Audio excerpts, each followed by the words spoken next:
Hi folks, my name is Tom Horn. This is another introduction to the energy page of my website, horne2012.com. That's HORNE 2012.com. Maria Cantwell's 2002 attempt to legislate hydrogen-powered vehicles into existence has failed, since it was so wildly impractical that no bureaucrat could figure out how to waste money on it. Now she's on another alternative energy boondoggle that has gained enough traction to have already cost us $1 billion and is on track to cost us billions more. What is it? Biofuels, specifically biodiesel and bioaviation fuels. If someone is promoting biofuels and doesn't talk about dull stuff like energy inputs, yield per acre, and the amount of land required, a question should arise. Are they stupid, or do they think I'm stupid? Maria Cantwell never mentions these factors, the absolute basics. Even Al Gore has recently stated that the push for corn ethanol was a bad idea. He admits that one of the motives for his early support was to garner favor in corn-growing Iowa, the state with the first presidential primary. Now, I'm not so sure about this claim. At this point, he's probably embarrassed to admit how ignorant you would have to have been to be a full-throated supporter of corn ethanol, which he was. Corn ethanol as a replacement for gasoline never made economic sense due to the energy cost of production and the farmland required. It takes a lot of energy to make corn ethanol, and corn crop waste is not sufficient to provide it. The energy balance for corn ethanol production is disputed. Claims vary from a negative energy balance, meaning that it takes more energy to produce the ethanol than you get out of it, to a positive balance of some disputed figure of up to a 65% gain, which is the most favorable report I saw. The U.S. Department of Agriculture claims that the energy balance result is a 34% gain. This might sound good, till you consider that for every unit of energy put into sugarcane ethanol, mostly from the crushed stalks, you get a 700% gain. For gasoline production, you get a 1900% gain. Ethanol as an additive to improve the octane rating of gasoline does make sense, provided it's not made from corn. Pursuit of corn ethanol to use as an additive and a substitute for gasoline has cost us billions in taxpayer subsidies.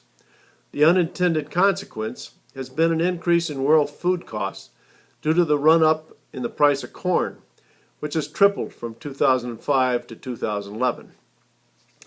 In the grand scheme of things, this has caused poor people around the world to put more marginal land into cultivation, often by burning forest, to open up land for subsistence farming.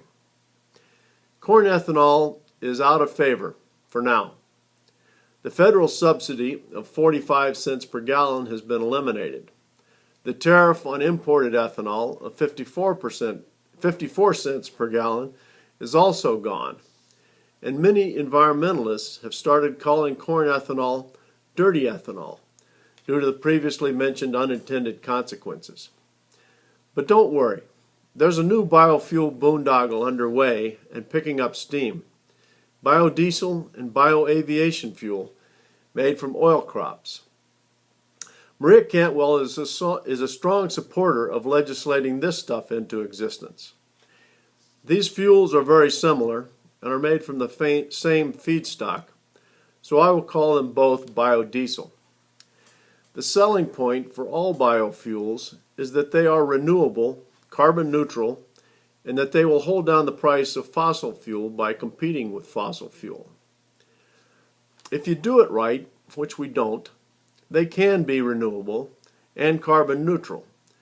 But given all the inputs, fertilizer, oil, oilseed crops, energy, water, land, bulk transportation, milling, and refining required to make biodiesel, biodiesel will never compete with regular diesel on a cost basis unless there is a severe long-term supply disruption of crude oil.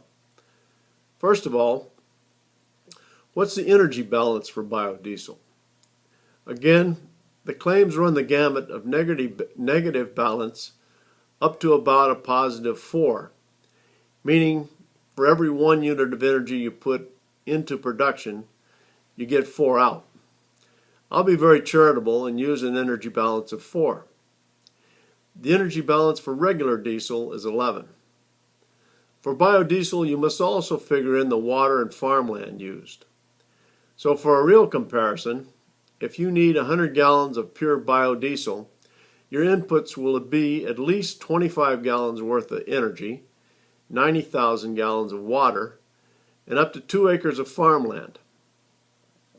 If you need 100 gallons of regular diesel, you need 9 gallons worth of energy, 1,000 gallons of water that can be recycled, and no farmland. Assuming that biodiesel made sense on an energy or cost basis, do we have enough land to grow enough of our oil crops to make a difference? The answer is very simple and very clear-cut. No. Our total transportation fuel requirement, if converted to diesel fuel, is 198 billion gallons. Maria Cantwell helped to author and voted for the 2007 Renewable Fuels Standard, which requires production of 36 billion gallons of biofuels by 2022. This is about 18% of our transportation fuel requirement. Alcohol is capped at 15 billion of this 36 billion gallons. At 400 gallons per acre for alcohol, that would require 37.5 million acres. The rest of this 36 billion gallons of biofuel would be 21 billion gallons of biodiesel from our oilseed crops. Being extremely optimistic and taking an average yield of our homegrown oil crops at 100 gallons per acre, this will require another 210 million acres of farmland, for a total of 247.5 million acres. We only have 437 million acres of farmland.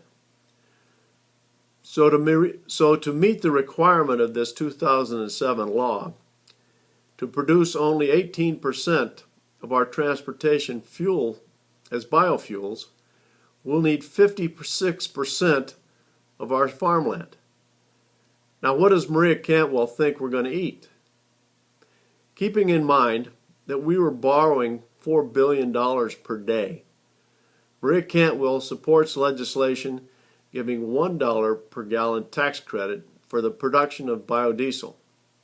Does she really want to spend $21 billion a year subsidizing 21 billion gallons of biodiesel? She also supports programs giving loans and grants to biodiesel production plants. That's money we don't have to promote a product that no one would buy without mandates and subsidies. On orders from the White House, the Navy has recently contracted to purchase bioaviation fuel, a JP5 equivalent mix of biofuel and standard fuel for $16 per gallon versus $4 per gallon for standard JP5. This is the kind of thing that Maria Cantwell supports for our transition to biofuels. As pointed out above, due to a lack of farmland, this transition is not possible, even if it was economic. The gallons per acre and energy balance numbers touted for biodiesel from algae make it look like a real possibility, rather than a farce like biodiesel from oil crops.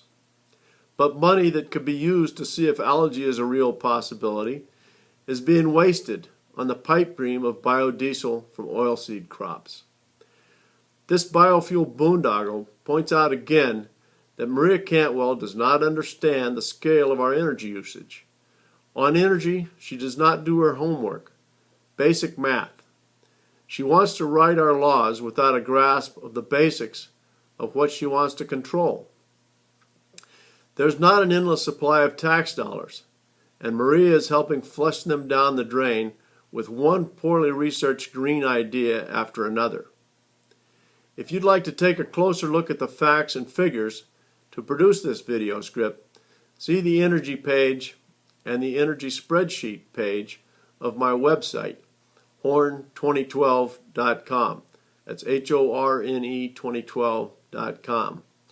Also, the script page called Cantwell Can't Count has links to references that I used here. In conclusion, they're flushing our money on biodiesel just like corn ethanol. For an example, do a Google search on the phrase splash and dash to see how abuse of poorly crafted 2004 biofuel legislation that Cantwell voted for has cost us about $1 billion from 2004 to 2008 and benefited no one but a few oil traders. We're being led by true believers who won't do their homework. Simple math.